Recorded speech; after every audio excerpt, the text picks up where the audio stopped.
2026 मा यी 4 मध्ये कुनै पनि बिजनेस सुरु गर्ने प्लान छ तर्सिनु पर्दैन, तर एकचोटी राम्रोसँग सोच्नुस्। रेडीमेड गार्मेन्ट्सको होलसेल। चाइना र बांग्लादेशबाट डाइरेक्टली D2C ब्रान्ड्स नेपाल मार्केटमा पसिसकेका छन्। बीचको मान्छे अर्थात् तपाई स्क्विज हुँदै हुनुहुन्छ। धेरै डिलर्सको मार्जिन 18% बाट घटेर 6-7% मा आइसकेको छ। Electronics accessories रिसेलिङ।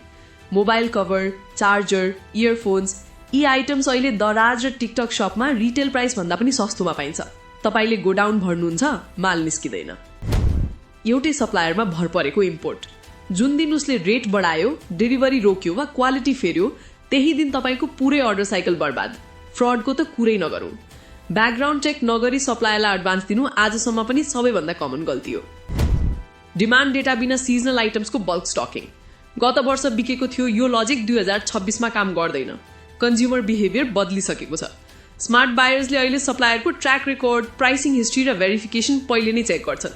नेपाल सप्लायर्समा यही हुन्छ, अनुमान होइन, डेटा हुन्छ।